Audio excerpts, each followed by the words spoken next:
The Nintendo GameCube.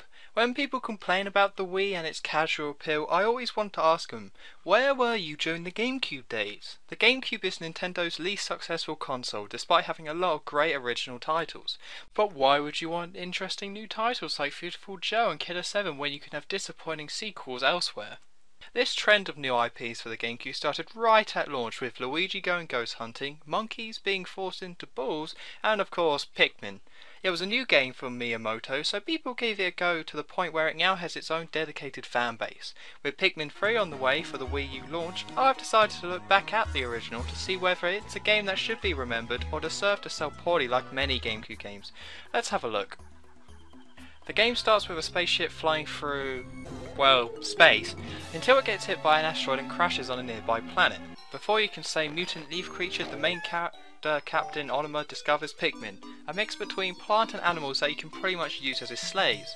Onuma also realises that his ship is badly damaged and he only has 30 days to find the missing parts of his ship before his oxygen runs out. The game is actually set within those 30 days, with each in-game day lasting around 13 minutes. Once the 30 days are up, Onuma tries to launch his ship whether you have all the ship parts or not, so if you want the big-nosed astronaut to live, you better hurry up.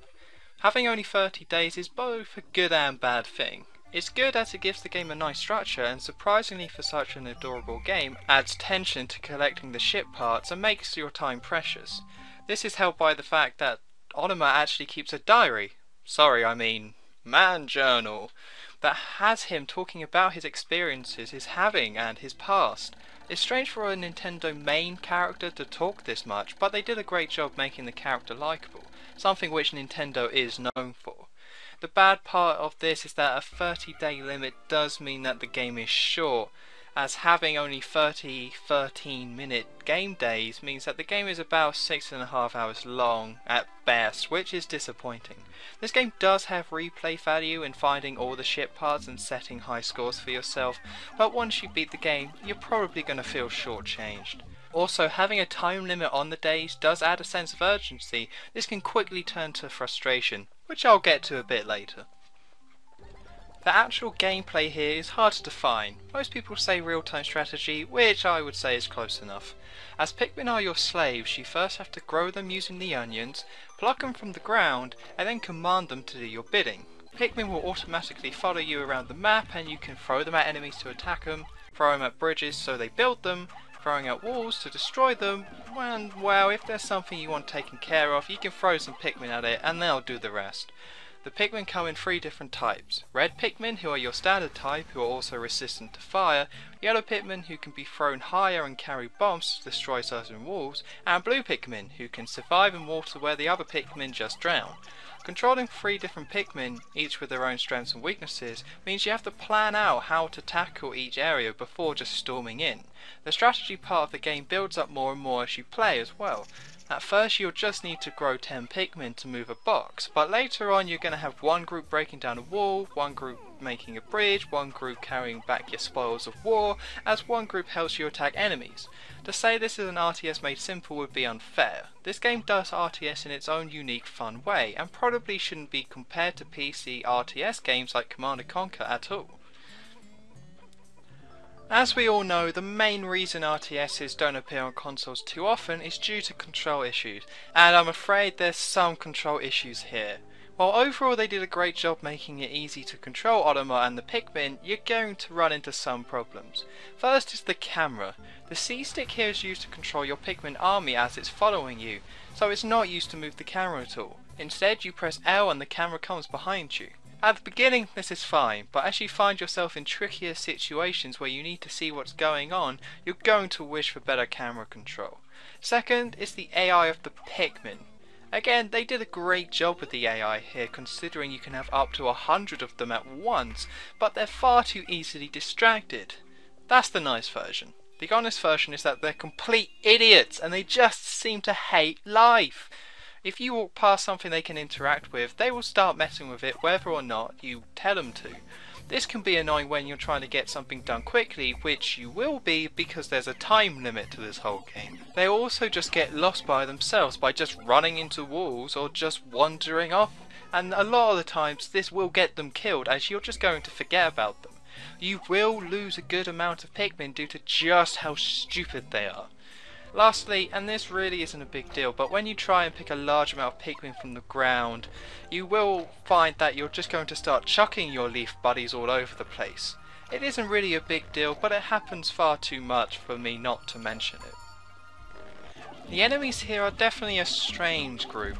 I would name them, but I'm afraid if I start naming Pikmin enemies, my head would eventually just explode. They range from, "Oh, look at him," to "Jesus Christ, what is that, and how did it escape from hell?"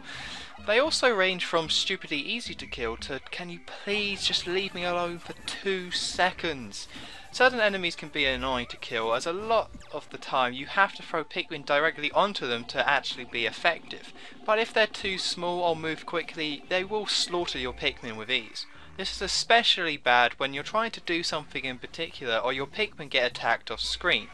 One thing I do like when it comes to the enemies are the bosses. As you explore the different areas in the game, you will stumble across bosses almost randomly. They're all weird and creative, and you will need to come up with tactics to beat them. Although I find throwing Pikmin wildly and pretending you don't hear the screams to work pretty well. Despite the unique gameplay, the thing that brings this whole game together is the charm. Most people like to talk about the Nintendo charm when it comes to games, but this game is overflowing with it. This has to be one of the most charming game experiences, only to be beaten in the Nintendo charm department by Super Mario Galaxy a few years later. Despite how cute it is though with the graphics and sound, this game features death a surprising amount. The whole game is about Oliver trying to repair his ship, or else he'll suffocate or his ship won't make it home. It isn't downplayed either. Oliver talks about missing his family and hoping he'll survive this planet. You grow cute little mindless Pikmin to help you out, and you actually grow attached to them. But you make a mistake and they'll die, let out a cry, and their ghost will float away. Also, when you defeat enemies in this game, they don't disappear like most games. Their lifeless bodies just sit there, and if you want you can carry their corpse away to make more Pikmin. I'm sure most people would say maybe it's a bit too twisted for some kids to play, but I think it's just right. Not sugarcoating death in this way actually reminds me of the Pixar films. The Pixar films create a nice universe with likeable cartoon-like characters, but has dark things happen to them, and I feel the same approach here.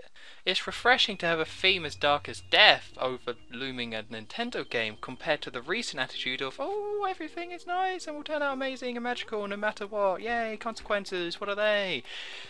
Most people probably didn't even notice this when they played it, but after playing recent Nintendo games, I enjoyed the edge I saw in Pikmin. This is such an interesting game that it's hard not to give it 10 out of 10 and be done with the review.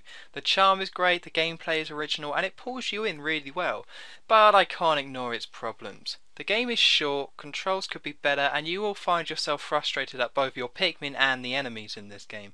I do want to mention that this game got ported to the Wii as part of Nintendo's New Play series. The controls are vastly improved by the Wiimote, so if you want to play this game, the Wii version is definitely the one to get.